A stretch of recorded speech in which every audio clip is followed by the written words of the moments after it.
नमस्कार, news today India में आपका स्वागत है। मैं जब्बार अली अपने सह प्रतिनिधि के साथ इस वक्त मौजूद हूँ ग्वालपुखुर ब्लॉक के मजलिसपुर में। शायद आपने वो शायर सुना होगा, खुदी को कर बुलंद इतना कि तकदीर से पहले खुदा बंदे से पूछे बता तेरी रज़ा क्या है।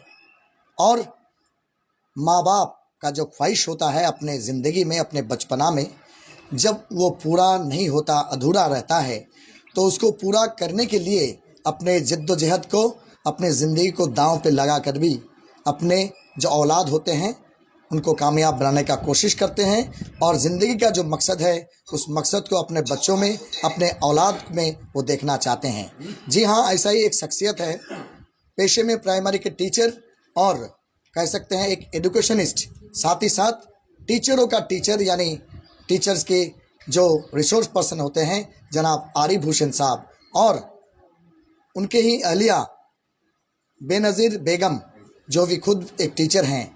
आरिफ भाई अपने ज़िंदगी में सपने देखे थे कि अपना इंटेलिजेंस जो उसमें है, ग्वालपुखुर के सरजमीन जहाँ की 2011 से पहले कह सकते हैं कि साक्षरता हार यानी लिटरेसी का रेट 40% से भी कम था, टू सम एक्सटेंट 37 से लेकर के महज 40% के दरमियान या अंदर।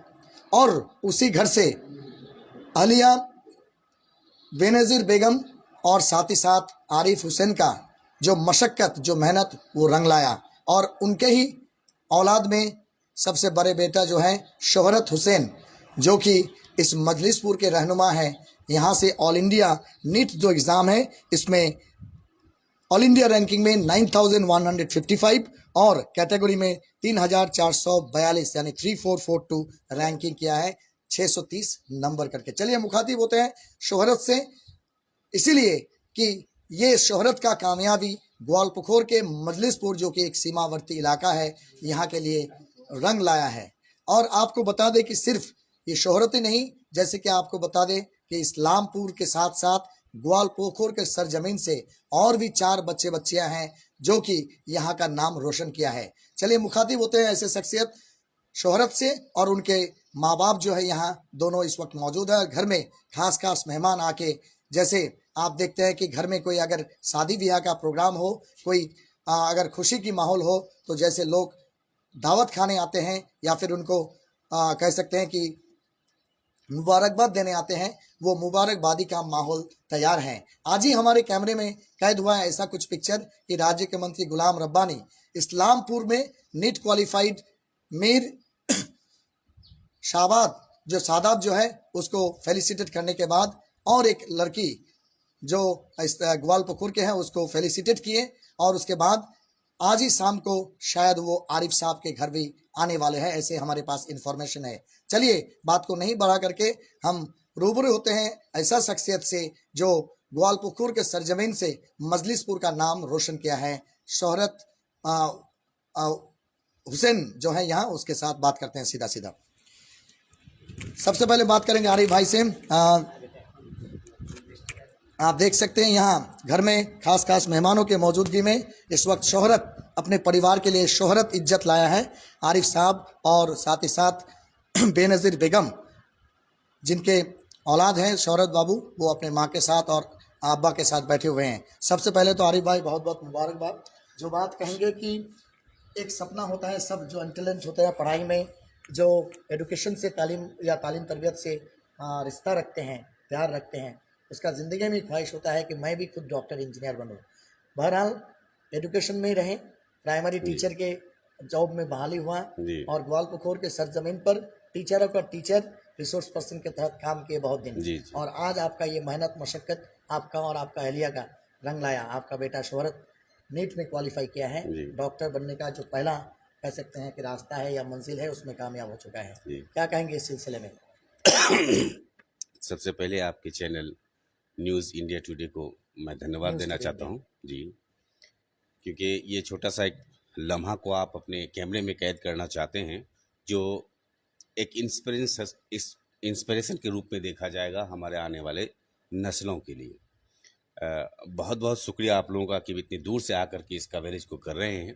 और ये मेरा मैसेज रहेगा इलाके के लोगों को लिए कि हमारे बच्चों में बहुत सारी सलाहियतें छुपी हुई है जिसको उजागर करने की ज़रूरत है। जैसे कि आपने अभी कहा कि मैं खुद एक प्राइमरी टीचर हूँ और रिसोर्स पर्सन भी रहा हूँ, ग्वालपोखर का बहुत दिनों तक काम किया है। तो मैंने बच्चों के अंदर में बहुत सारी गुण देखा है जिसको अगर थोड़ी सी नरिश किया जाए ठीक ढंग से, तो ऐसे ही कामयाबियां हम लोग को ज़रूर मिलेगी। नियर फ्यूचर में हम लोग उम्मीद करते हैं कि हमारे बच्चे इनसे भी बड़ी बड़ी कामयाबियां हासिल करेंगी और हमारे इलाकों को इस चीज़ की बहुत सख्त ज़रूरत है। और आप लोगों ने देखा होगा पेंडेमिक के दौर में, सिचुएशन में किस तरह से हमारे जो मेडिकल फैसिलिटीज़ का पोल खुला था। तो ऐसे सूरत में बहुत ज़रूरत है कि हमारे बच्चे मेहनत करें और उनको तमाम लोग, माँ बाप, उसके साथ साथ ख़ानदान के लोग, पड़ोस के लोग, दोस्त यार सारे उसको कोऑपरेट करें, मोटिवेट करें कि मेडिकल के लाइन में, इंजीनियरिंग की लाइन में या आईएएस आईपीएस जो यूपीएससी के माध्यम से होता है, इसमें हमारे बच्चे कामयाब हो सकें। मैं दुआ करूँगा अपने बच्चे के लिए भी, साथ साथ वो तमाम बच्चे जिन्होंने नेट क्वालिफाई किया है हमारे इलाके से भी या दूर दराज से भी, कि तमाम लोगों को अच्छे डॉक्टरी का सीट मिले और काफ़ी बेहतर डॉक्टर बनकर के निकले, जिससे कि समाज को, मुल्क को और हमारे इलाके को फ़ायदा हो। एक सवाल आज इस खुशी के माहौल में पूछना चाहेंगे, हम्म, जब आप उनके लायक थे, उनके उम्र के थे, तो हम्म। आपका जिंदगी का ख्वाहिश क्या था कि आप क्या बनना चाहते थे? देखिए शुरू से ही मेरी ज़िंदगी में डॉक्टर बनने का ख्वाहिश नहीं था, लेकिन मैं चूँकि मैथमेटिक्स में थोड़ा सा बढ़िया था, मेरा लड़का भी मैथमेटिक्स में बढ़िया था, तो मैं इंजीनियरिंग करना ज़रूर चाहता था। और उस वक्त लेकिन ये फैसिलिटी सारी थी नहीं, गाइडेंस की भी कमी थी और इलाका हमारा गरीब है, तो उस वक्त जो रिसोर्स चाहिए होता था कि भाई हम इंजीनियरिंग के लाइन में जाएंगे, तो कोई गाइड करने वाला नहीं था कि हमको क्या कम्बिनेशन रखना है और किस मिजाज से हमको पढ़ना है, फोकस कितना करना है, कोई मोटिवेशन का कोई जरिया नहीं होता था। फिर भी बहुत सारे लोग उस ज़माने में भी किए हैं, शायद हम लोग इस पल को नहीं भजा पाए, लेकिन आज मेरे उस सपने को मेरे रूप में मेरा शौहरत हुसैन जो लड़का आप देख रहे हैं उसने करके दिखाया है। मैं बहुत खुश हूँ और आप लोगों की दुआ साथ में रही है मेरे बच्चा का, इसके लिए मैं बहुत ममनून हूँ आप लोगों का। बहुत बहुत शुक्रिया। हम सीधा बात करते हैं, आरिफ साहब से हम मुखातिब में बात करते हैं जो घर के लिए शोहरत और इज्जत लाया है, और कह सकते हैं बाप अगर इंजीनियर बनना चाह रहे हैं तो बेटा डॉक्टरी का जो पहला मुकाम है उसमें कामयाब हो चुका है। सबसे पहले शोहरत तो बहुत बहुत मुबारकबाद बहुत बेटा बहुत आपको। शुक्रिया आप लोग। और कह सकते हैं कि माँ बाप का एक सपना होता है कि जी सबका औलाद कामयाब बने, जी और वो कामयाबी का पहला दर्जा जो है नीट क्वालिफाई करना, एक ऑल इंडिया बेसिस जो एग्जाम है उसमें आप कामयाब हुए। कितना रैंक हुआ आपका ऑल इंडिया में? मेरा ऑल इंडिया रैंक 9155 आया, अच्छा। 630 मार्क्स के साथ। कैटेगरी रैंक में 3442। जब आप बचपन में थे तो माँ बाप बच्चे को पूछा करते हैं, आपका माँ बाप भी पूछे होंगे आपको, क्या बनना चाहते हो बेटा, तुम क्या बनोगे, लोगों के सामने कहा करते थे, क्या कहते थे छोटे आप? में तो उतना कुछ आइडिया नहीं था कि बड़ा को डॉक्टर बनना है या कुछ। जब 10th के अराउंड आए थे उसके बाद फिर मतलब उसमें थोड़ा सा बायो में थोड़ा सा इंटरेस्ट था, तो उसे तभी डिसाइड किया कि डॉक्टर बनने का चाहते हैं हम।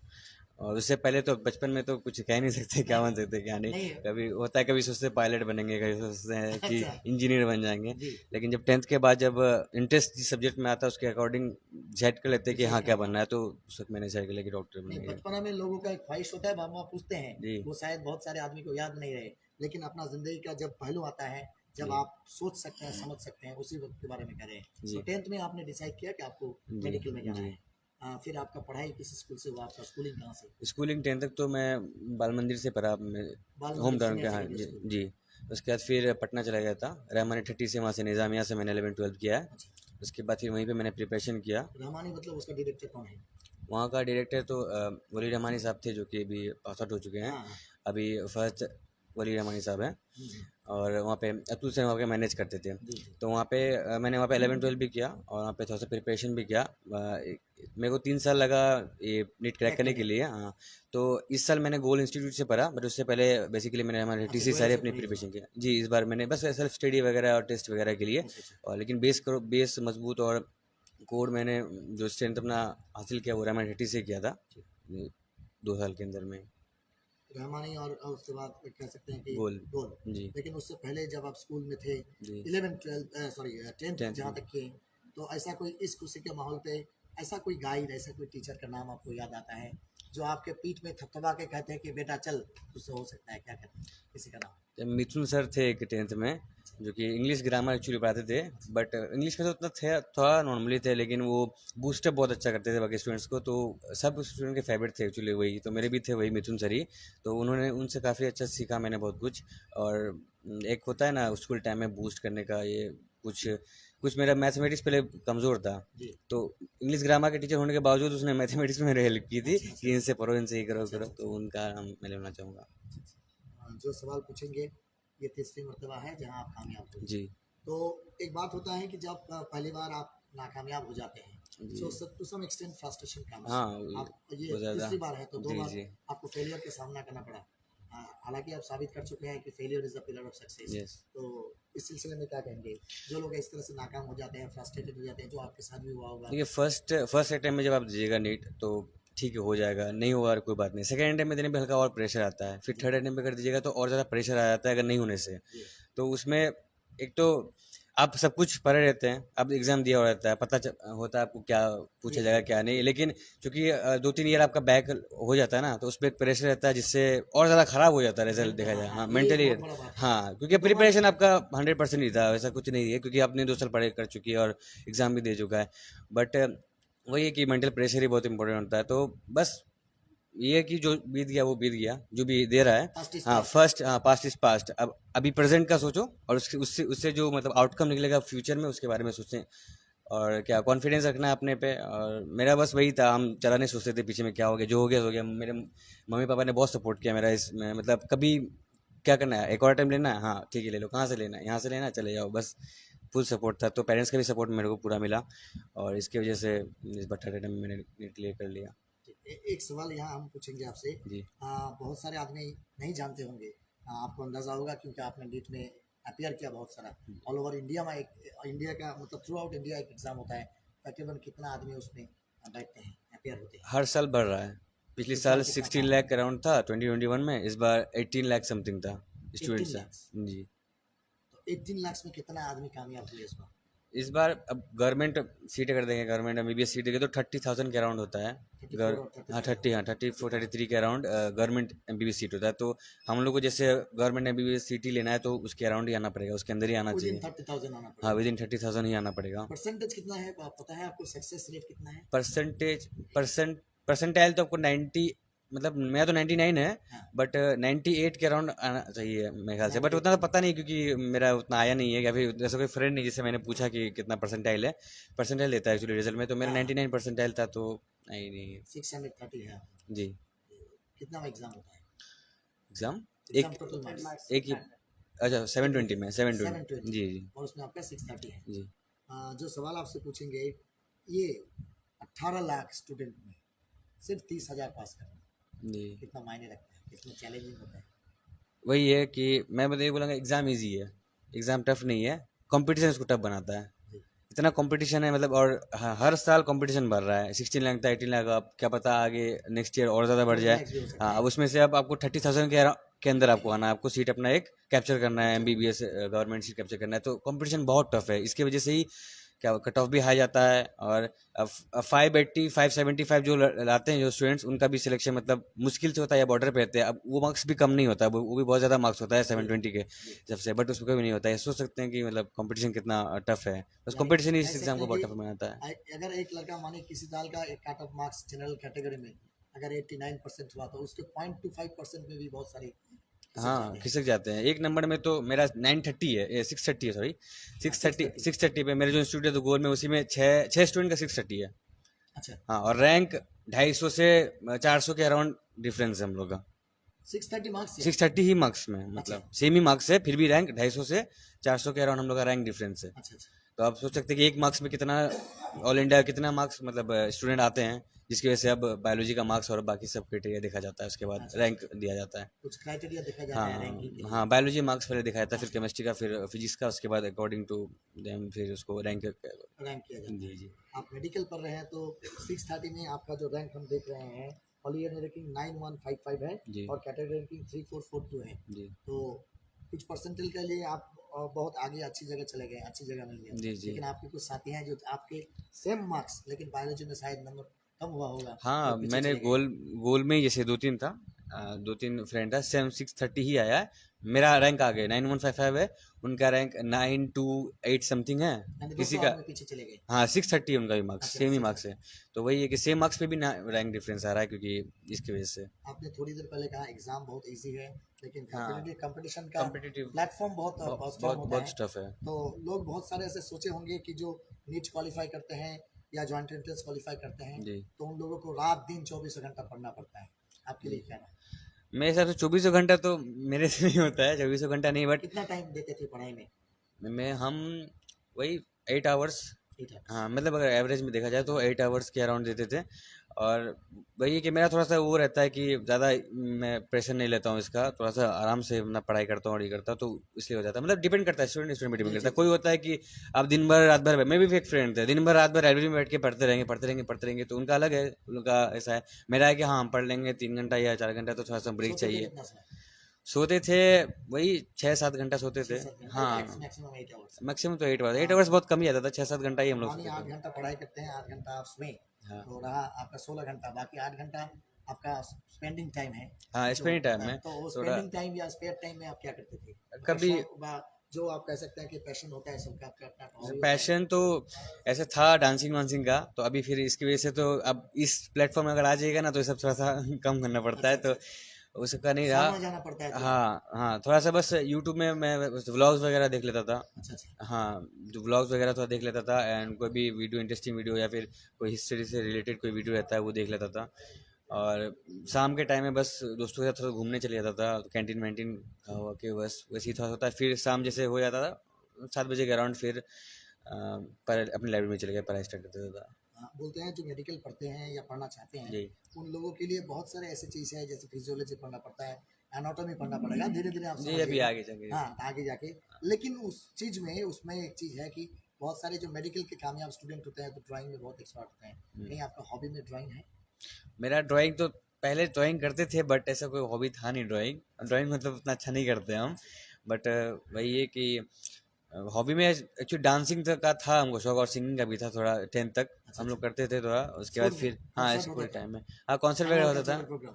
हाँ एनुअल कल्चरल प्रोग्राम होता था हाँ जिसमें? होता था जिसमें, तो मेरे को शौक था डांसिंग वांसिंग का। फिर जब 10th के बाद जब पटना गए, फिर स्टडीज़ का थोड़ा ये आया, तो थोड़ा सा इंटरेस्ट में कम लगा। बस करते थे कभी कभी गैप टाइम में, तो वही है, थोड़ा कभी कभी बुक्स पढ़ लिया करते हैं, या फिर कभी कभी नेट सर्फिंग कर लिया करते हैं कुछ भी। एक सवाल आपसे पूछेंगे। जी आप पंडा के बारे में कह रहे हैं, हम लोग जो सीमांचल में रहते हैं या खास करके जो सुरजापुरी बेल के लोग हैं, जी उन लोगों में एक सोच है, एक भाव है कि डॉक्टरी मेडिकल के लिए अगर आपको जाना है तो आपको राजस्थान कोटा भी जाना पड़ेगा। लेकिन कुछ कुछ लोग ऐसा भी मानते हैं कि यूपीएससी क्रैक करना चाहे, बैंकिंग क्रैक करना चाहे, तो बिहार का पटना जो है एक प्रोमिनेंट जगह है। आप मेडिकल में क्रैक किए कि माहौल कैसा है पटना का? जैसे कि रहमानी 30 कहिए, और भी सुपर 30 और भी बहुत सारे हैं जी वहाँ। हाँ, तो वहाँ का माहौल कैसा रहा या कैसा है नीट के लिए, या फिर आप कह सकते हैं कि जो जॉइंट एंट्रेंस लेवल इंडिया के लिए होता जी है, या आप पैरा मेडिकल कोर्सेज के लिए कैसा माहौल? पटना का माहौल तो पढ़ाई के लिए ठीक है मेरे सबसे। रामायण हट्टी में हम थे, तो वहाँ का तो माहौल बहुत अच्छा है पढ़ाई का, और पढ़ाई होती भी है बहुत अच्छे से। मैंने खुद कहा कि मेरा बेस और मेरा कोर जो स्ट्रांग हुआ है वो रामायण हट्टी से हुआ है। मैंने बस गोल में इस बार 2 महीना जाके तो टेस्ट वगैरह और ये डिस्कशन वगैरह के लिए किया था, बट मेरा कोर स्ट्रांग तो वहीं से हुआ था। तो पढ़ाई तो सही रहता है वहाँ पे। और बात है कि कोटा जाए या फिर ये जाए, डिपेंड करता है स्टूडेंट पे। आप घर बैठे भी निकाल सकते हैं, आप कोटा आप आउट ऑफ इंडिया भी जाके निकाल सकते हैं, डिपेंड करता है स्टूडेंट पे कि वो कैसे पढ़ता है कैसे नहीं। मेरा थोड़ा घर में पढ़ाई नहीं होता है। ये सवाल आपको इसलिए पूछे जी क्योंकि you have a long experience. जी For जी last 3 years you have been just preparing for the yes examination. Yes तो इसीलिए मैंने ये सवाल आपसे पूछा कि बहुत सारे आदमी को ऐसा लगता है कि अगर हम वहाँ जाएंगे, एक कोई खास जगह में जाएंगे, तो मेरा सक्सेस कदम चूमेगा, वरना नहीं चूमेगा। जैसे कि आपने कहा कि घर से भी बैठ के कर सकते हैं, हाँ जी, लेकिन प्रॉपर गाइडेंस, प्रॉपर गाइडेंस होना चाहिए। ये सब होना जी चाहिए। जो नए पीढ़ी हैं, जो आपका फॉलोअर्स हैं, जी आपके भाई बहन, आपके रिश्तेदार, आपके घर परिवार, या आपके माने इलाके के जो जाने आदमी हैं, जिनके बच्चे बच्चियाँ अगले दिन में ये सपना देखते हैं कि बाप माँ का जो एक हौसला होता है डॉक्टरी इंजीनियरिंग पढ़े, उन लोगों के लिए क्या मैसेज है?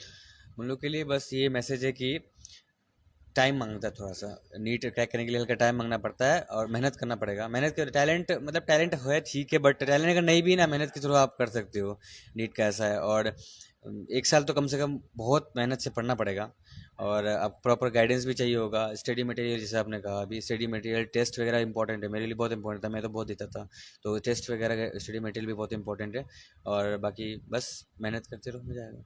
एक सवाल आपसे पूछेंगे, जिस इलाके से आप बिलोंग करते हैं, जी। आप नए पीढ़ी के न्यू जनरेशन के बच्चे हैं। जी शायद आपको 2011 उससे पहले का यहाँ का जो स्टेटस था, जी लिटरेसी रेट, इसके बारे में आप वाकिफ नहीं हैं। जी जहाँ लिटरेसी रेट 30% और 100 में से हम्म, 30 या 40 आदमी शिक्षित है, जी फिर लिखना पढ़ना जानते हैं सिर्फ, ज़्यादा एजुकेटेड भी नहीं, उस जगह से आप बिलोंग करते हैं। जी तो यहाँ से ये सपना देखना, चाहे वो माँ बाप का सपना हो जी या जी। अपना का सपना हो, कि मैं डॉक्टर बनूंगा या इंजीनियर बनूंगा, कितना चैलेंजिंग था। चैलेंजिंग चैलेंजिंग था, बट वो है ना, मेरे पेरेंट्स ने शुरू से सपोर्ट किया, और बेसिक से मेरे को वैसा एडुकेशन मिला है कि आगे चल के मतलब हमको ज़्यादा कोई दिक्कत हुआ नहीं है एडुकेशन के मामले में। प्रायोरिटी फर्स्ट एडुकेशन ही रहता है हमारे घर जी पे, जी तो उसके लिए कोई कमी थी नहीं।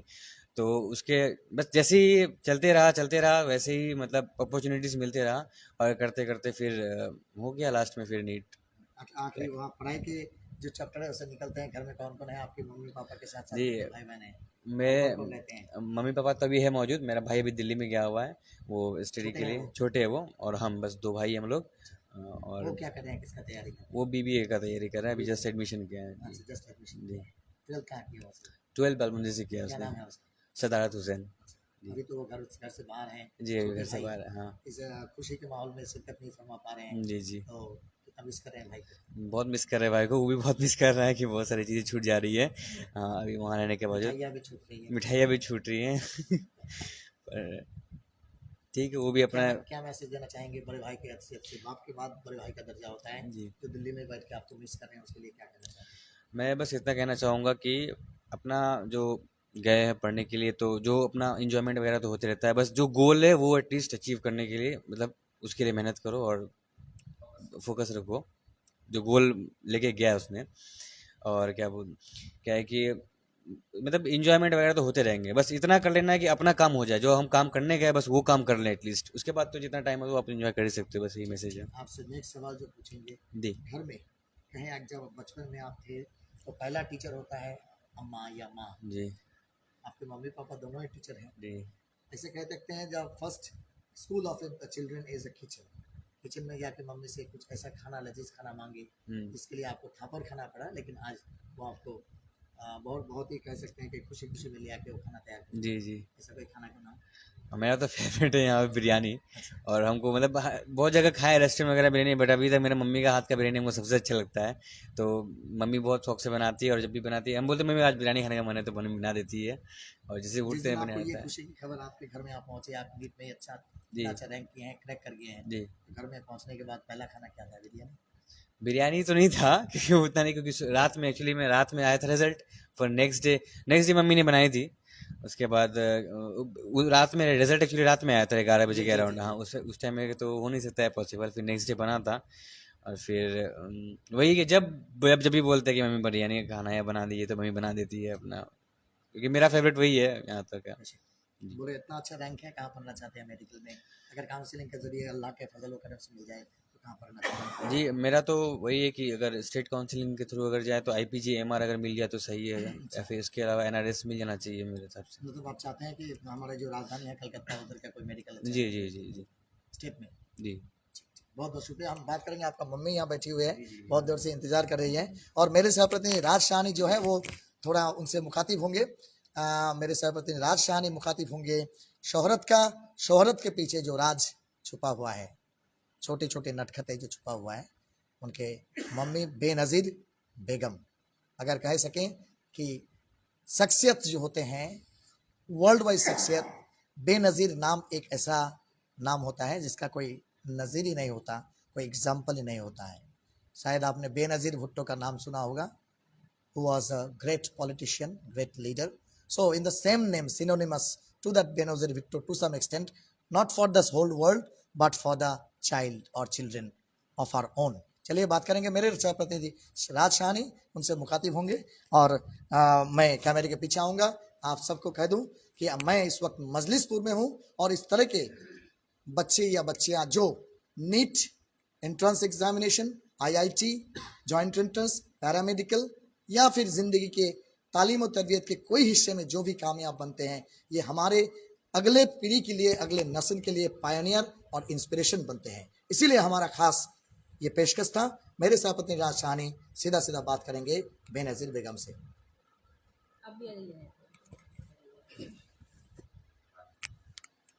हाँ बिल्कुल सही जब्बारदा। पहले बता दें कि इस वक्त हम लोग मौजूद हैं ग्वालपुकुर ब्लॉक के अंतर्गत मजलिसपुर इलाके में, और बार बार न्यूज़ टुडे इंडिया यह दावा करती है कि आप लोगों तक कोई बड़ी बड़ी खबरें, समस्या या फिर न्यूज़ ही पहुंचाना हम लोगों का लक्ष्य नहीं है, बल्कि इलाके का जो डेवलपमेंट है, सक्सेस है, खास करके इस टाइप का कुछ सक्सेस जिसको लेकर आम जनता या फिर बाकी जो स्टूडेंट हैं वह इंस्पायर्ड हो, और उन सब मैसेज को आप लोगों तक पहुंचाना हम लोगों का कर्तव्य है। इस्लामपुर से हम लोगों ने एकाधिक प्रतिवेदन इससे पहले पेश किया है। आज इस वक्त आप पहुंचे हैं मजलिसपुर, जहां पर 9155 रैंक, ऑल इंडिया रैंक जो है इनका शोहरात हुसैन हैं, उनका जो रैंक है 9155 है। नीट क्वालिफाई किए हैं और कैटेगरी रैंक जो है 3000 समथिंग है। और इस तरह का अचीवमेंट ग्वालपुकुर के मजलिसपुर जैसे एक छोटे से गांव या छोटे से इलाके से इस तरह का सक्सेस आ रहा है, जिससे सिर्फ ग्वालपुकुर या फिर इस्लामपुर महकुमा या फिर उत्तर दिनाजपुर ही नहीं बल्कि पश्चिम बंगाल के लिए एक गर्व की बात है, क्योंकि नीट का जो एग्ज़ाम होता है वह ऑल इंडिया रैंक पे एग्ज़ाम होता है। और जैसा कि बता रहे थे कि 18 लाख से भी अधिक स्टूडेंट इस एग्ज़ाम में जो है एग्ज़ाम देते हैं, जिसमें से 30,000 समथिंग जो है चांस मिल पाता है मुश्किल से। और साथ ही साथ बताना चाहेंगे कि और इस 30,000 के अंदर भी जो है रैंक हुआ है 9155। यह इस इलाके के लोगों के लिए जो है खुशी की बात है, साथ ही उनके माता पिता के साथ यह जो छात्र है उनके लिए भी जो है काफ़ी खुशी की बात है। पहला जो शिक्षक होता है किसी भी छात्र के लिए, किसी भी बच्चे के लिए, किसी भी स्टूडेंट के लिए, वह पहला शिक्षक के तौर पे उसकी माँ होती है। उनसे हम लोग रिएक्शन लेने की कोशिश करेंगे। पहले ही जानना चाहेंगे आपसे कि बेटा जो है नीट क्वालिफाई किया है, 9155 रैंक किया है, इस विषय को लेकर आप क्या कहना चाहते हैं? जी, इस विषय से मैं बहुत खुश हूँ। और ये जो तैयारी आज 3 साल से हो रही है और हम लोगों का सपोर्ट भी साथ में है। जब पहला बार नहीं हुआ तो फिर थोड़ा कम नंबर लाया, ज़्यादा कम नंबर नहीं लाता था, कम ही में छूटता था उनका। फिर नेक्स्ट 2021 में जो दिया वो एग्ज़ाम, उसमें सिर्फ 10 नंबर ही में उनका ये हो गया, तो उसका निराश होता था थोड़ा मन। तो फिर हम लोग सपोर्ट करते थे कि तुमको निराश नहीं होना है, क्योंकि ज़िंदगी एक दिन में ख़त्म नहीं होती है, 1 साल 2 साल में ज़िंदगी बर्बाद नहीं होती है। तुमको अगर डॉक्टर बनना है और नीट क्वालिफाइड करना है, कॉन्फिडेंस है तुम्हारे अंदर, तो तुम 2 चांस हम लोग के लिए है, और सपोर्ट भी फुल माँ बाप का है। इसमें जो है उसको हम लोग और भी उसको ये देते थे, मतलब खुशी का ये देते थे कि जैसे कि वो निराश नहीं हो और उसका हौसला और अफजाई हो। और इतना रैंक लाने के बाद अभी जो नीट क्वालिफाइड किए हैं, तो इस चीज़ से हम लोग बहुत खुश हैं। हम लोगों के साथ हम लोग के ख़ानदान के भाई, ये इनके चचा चाची, मामा मामी जितने सारे हैं, और समाज के लोग, इलाके के लोग, इतना मतलब ये मतलब उसको ये दे रहे हैं, मतलब बधाई दे रहे हैं, इसी से मुबारकबाद दे रहे हैं कि हम लोग मतलब उसका बयान नहीं कर सकते। और फ़ोन में जो है उस दिन से हम लोग मतलब बात करते करते मैं तो थक चुकी हूँ। और मतलब इस बात से खुशी होती है कि एक बच्चा क्वालिफाइड होने के बाद कितना खुशी की बात है। माँ बाप के साथ और समाज और इलाके के आदमी भी इतना खुश हैं, इसलिए बहुत खुश हैं हम अभी। और जो है और माँ बाप को कहते हैं कि अगर कोई बच्चा नहीं हुआ, इस बार चांस नहीं मिला, तो वो माँ बाप निराश नहीं हो और बच्चा को सपोर्ट करे, क्योंकि हम लोग सपोर्ट बहुत किए। माँ बाप का सपोर्ट था, कभी बच्चे को निराश होने नहीं दिए, हिम्मत दिए। 1-2 साल में बर्बादी नहीं होती है, तुम और भी करो और तरक्की करो। तुम अगर कॉन्फिडेंस है तुम्हारे अंदर तो तुम ज़रूर निकलोगे। और हमारी भी तमन्ना थी कि मेरा बेटा डॉक्टर बने। और मैं जो है मैं अपने बारे में बोलती हूँ कि मेरे 9th के बाद शादी हो गई थी, बहुत कम एज में। और पढ़ाई का जी हाँ, पढ़ाई का बहुत शौक था हमको। तो हम इन लोग को मिसाल देते हैं कि कभी कोई बोलता है कि तुम्हारा बर्बाद हो गया, हम बर्बादी का लफ्ज़ सुनना नहीं चाहते कि बर्बाद कभी नहीं होता है। क्योंकि 2 बच्चे की माँ के बाद हम अपने हस्बैंड को बोले कि हम पढ़ना चाहते हैं, तो बोला ठीक है तुम पढ़ोगे तो हम सपोर्ट करते हैं तुम्हारा। रात भर 12 बजे तक हमको पढ़ाए, 2 बच्चे के बाद, दोनों लड़के के बाद 10th से लेके ग्रेजुएशन हम पढ़ाई किए। हमको टीचर बनने का शौक था और हम करके दिखाए, टीचर भी बने। इस बात से अपने औलादों को हम मिसाल देते हैं कि तुम लोग की ज़िंदगी बर्बाद नहीं है। कि जब हम शादी होने के बाद और 2 बच्चे के बाद हम ऐसा मिसाल कर सकते हैं, तो तुम लोग क्यों नहीं कर सकते। आज मैं बहुत खुश हूँ, मेरा बच्चा मतलब क्वालिफाइड कर गया है और इनके साथ जो बच्चे भी क्वालिफाइड किए उनके लिए भी मेरे तरफ से मुबारकबाद है। और जो करने वाले हैं उन लोग को भी मुबारकबाद, उन लोग का माँ बाप सपोर्ट करे और बच्चों को हौसला अफजाई करे। थैंक यू, बिल्कुल सही। शुक्रिया। जैसा कि शौरात की माँ बता रही थी कि मेहनत और सही लगन हो तो सक्सेस कभी भी किसी भी उम्र में आप पा सकते हैं। उनसे और भी कुछ जानकारी हासिल करने की कोशिश करेंगे, क्योंकि आप सभी जानते हैं किसी भी छात्र का या फिर किसी भी बच्चे का पहला शिक्षक के तौर पे अगर देखा जाता है, जहाँ पर पढ़ाई जो है किचन से ही शुरू हो जाती है, माँ का उसमें बड़ा हाथ होता है। शौहरात जो कि बचपन से ही कैसा था उसका स्कूलिंग, किस तरह से पढ़ाई करता था, इन सब विषयों को लेकर उसकी जो माँ है उनके स्वराज बचपन से उसका स्कूलिंग कैसा था, बचपन में क्या शरारतें करता था, किस तरह से पूरा थोड़ा बताइए दर्शकों को। जी, शरारतें तो बहुत थे, बदमाश थे, लेकिन पढ़ने में बहुत टैलेंट था उनके अंदर। जब उसको पढ़ाई शुरू की तो जो चीज़ वो पढ़ने का वो कंप्लीट कर लेता था, और हमको ये लगा था कि मेरा बच्चा एक दिन बहुत बड़ी कामयाबी करेगा। ये नहीं था कि डॉक्टर बने, वो तो बचपन में वो उतना ख्याल नहीं आता है, लेकिन वो हर चीज़ में आगे बढ़ता था। जो और सवाल मैंने शौहरत से पूछा वही सवाल पूछूंगा जी, कि कभी बेटा से पूछे कि आप क्या बनना चाहते हो, तो छोटे जब वो समझदार नहीं था तो क्या जी। बोलते थे, क्या बनना है? उस वक्त तो बोलता था कि हमको इंजीनियर बनना है, तो आईएएस बनना है, आईपीएस बनना है, लेकिन ख्वाब बड़ा बड़ा था। ठीक ठीक। वो जो बोल रहा था कि इंजीनियर बनना है, आईआईटी इंजीनियर बनना है, आईएएस बनना है, आईपीएस बनना है, इस तरह का ही वो जो हमको बोलता था। चलिए, डॉक्टर जो है वो 9th-10th के बाद जो है समझ में आया कि बायोलॉजी इंटरेस्ट है हमको, और बायोलॉजी है, हम डॉक्टर में अच्छा क्वालिफाइड कर सकते हैं। और बाल मंदिर में जो पढ़ाई की उनमें भी बहुत आगे थे, और वहाँ पर भी सर लोग जो है, टीचर लोग बहुत सपोर्ट किए उनको, और इससे आगे बढ़े। और हमारे ठट्टी तो वहीं की बुनियाद से ही आज ये मतलब इस मुकाम तक है। हजरत ओली रहमानी साहब हम लोग के घर तक आए थे, और वो दुआ भी दे के गए थे कि ये कामयाब होंगे एक दिन, और अल्लाह की ये मर्जी थी, उनकी दुआ भी कबूल हो गई और अल्लाह का भी हुक्म था। और यही चीज़ है कि हमारे ठट्टी से भी वो उनको कामयाबी मिली। किसी भी छात्र के सक्सेस या अचीवमेंट में जो सबसे बड़ा हाथ होता है वह मेहनत और लगन का होता है। साथ ही साथ इस मेहनत और लगन को किस तरह से गाइड किया जाए, खास करके ग्वालपुकुर जैसे इलाकों में जहां पर गार्जियन का एक अभाव अच्छे स्टूडेंट फील करते हैं, सही तरह से जो है रास्ता दिखाना, इस तरह का गार्जियन का अभाव खास करके इस ग्वालपुकुर इलाके में है। आरिफ साहब हैं हम लोगों के साथ, उनके साथ हम लोग जानने की कोशिश करेंगे कि ग्वालपुकुर जो है जहां पर साक्षरता का हार बहुत कम है, गार्जियनों के लिए क्या मैसेज देना चाहते हैं कि इन सब इलाकों से भी गार्जियन जो है उनकी अहम भूमिका रहती है, सही तरह से गाइड करे छात्रों को ताकि आगे के दिनों में वह सक्सेस हो पाए। क्या मैसेज देना चाहेंगे गार्जियनों के लिए खास करके? आपके न्यूज़ चैनल के माध्यम से मैं तमाम ग्वालपोखर के जो जितने भी गार्जियन हैं, जिनके बच्चे हैं, पढ़ते हैं, मैं तो एक बात कहूँगा कि आप अपने बच्चों को पढ़ने का मौका ज़रूर दें। देखिए, हमारे मुल्क में बहुत ज़रूरत है इस वक्त कि हमारे बच्चे अच्छी तालीम हासिल करें, ख़ास तौर से मुल्क की जो हालात है उसको समझने के लिए। और दूसरी ये है कि बच्चों की जो तालीम होता है उसमें माँ बाप हमेशा सपोर्ट ज़रूर करें, इस तरीके से कि अक्सर देखा ही जाता है कि माँ बाप शाम के वक्त, जिस वक्त अक्सर बच्चों के पढ़ने का वक्त होता है, सेल्फ स्टडी का वक्त होता है, माँ बाप चौक चौराहे में गुजार देते हैं। ख़ास तौर से बाप चौक में, पान की दुकान में, चाय की दुकान में, गप्पा सप्पा में गुजारते हैं, और उनको खबर ही नहीं होती है कि उसका बच्चा आज शाम के वक्त में पढ़ने बैठा कि नहीं, लेसन रिमाइंडिंग के लिए और दूसरे होमवर्क के लिए।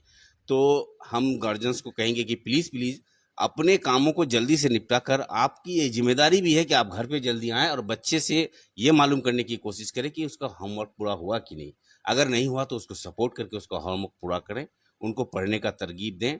और हर बच्चे में कोई ना कोई गुण छुपा रहता है, उस गुण को उभारने का कोशिश करें। मेरा शौहरत हुसैन ही क्यों, हमारे इलाके के बहुत सारे ऐसे बच्चे हैं जिसको मैं जानता हूँ अच्छी तरह से, जो आज के डेट में स्पॉइल हो चुके हैं, लेकिन वो कुछ बनने की सलाहियत रखते थे।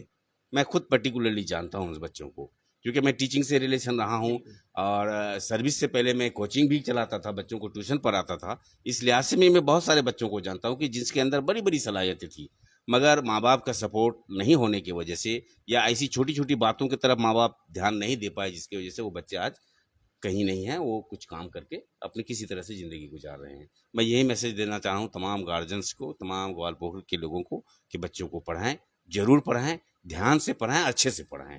और आपके बच्चे में भी ये कामयाबी मिलेगी इंशाअल्लाह। बिल्कुल। जैसा कि बता रहे थे आरिफ साहब कि हर बच्चे के अंदर कोई ना कोई गुण होता है।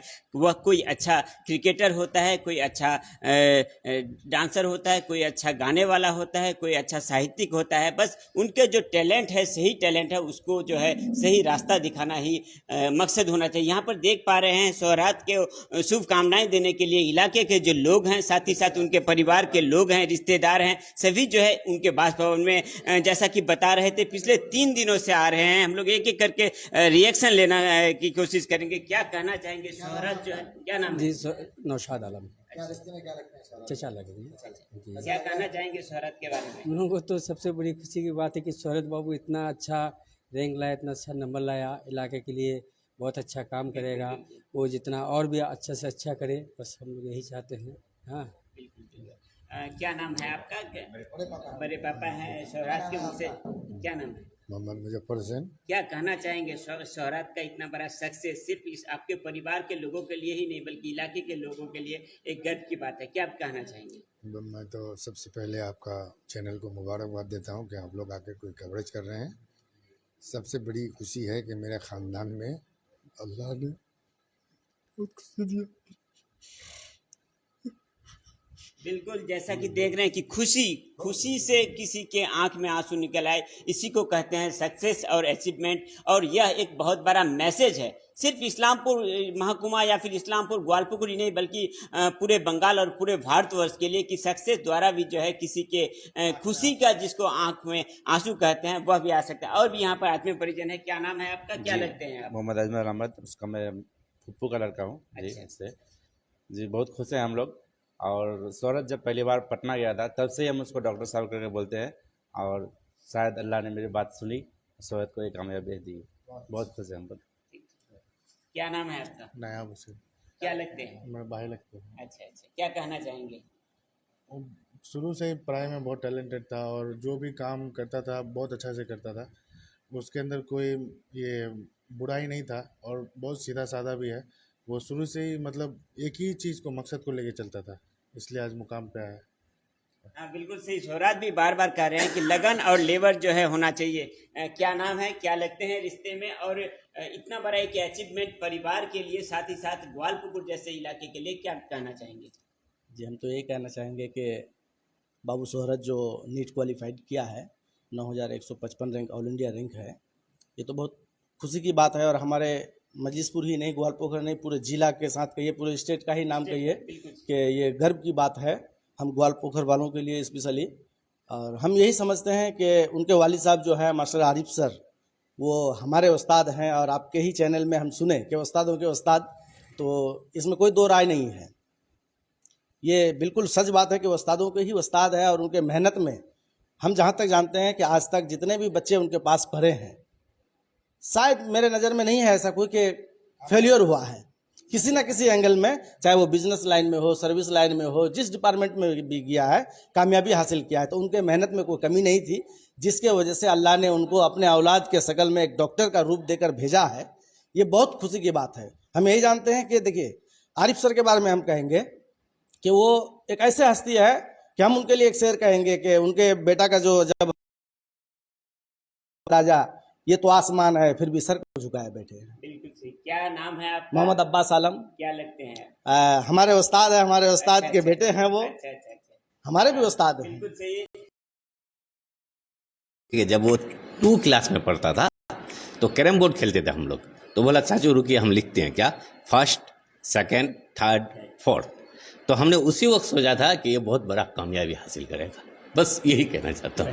बिल्कुल सही। जैसा कि बार बार जो है न्यूज़ टुडे आप लोगों के पास कहती है कि हर छोटा बड़ा प्रतिवेदन हम लोग इसलिए आप लोगों के सामने रखने की कोशिश करते हैं क्योंकि यह जो छोटे छोटे न्यूज़ या प्रतिवेदन होता है यह एक इंस्पिरेशन का काम करती है बाकी सब आने वाले छात्र जो हैं, खास करके हम लोगों का जो इस्लामपुर महकुमा है जहाँ पर Chopra block, Islampur block, Chakulia block और ग्वालपुकुर ब्लॉक है, जहाँ पर एक समय यहाँ पर साक्षरता का हार जो है 40% से भी कम था। धीरे धीरे सिर्फ आज का ही यह सक्सेस नहीं बल्कि एकाधिक सक्सेस, पिछले एक साल का ही रिकॉर्ड अगर आप ले ले, एकाधिक सक्सेस इस्लामपुर महकुमा से आ रहा है और इन सब सक्सेसों को आप लोगों तक पहुंचाना न्यूज़ टुडे इंडिया का कर्तव्य है। इसीलिए इस्लामपुर महकुमा के या फिर पश्चिम बंगाल के किसी भी प्रांत में इस तरह का सक्सेस अगर आप लोगों के पास किसी तरह का कोई इन्फॉर्मेशन या टैलेंट की खबर हो तो अवश्य हम लोगों को इन्फॉर्म कीजिएगा। जुड़े रहिए न्यूज़ टुडे इंडिया के साथ। मेरे सह प्रतिनिधि जब्बार अली के साथ मैं राज साहनी,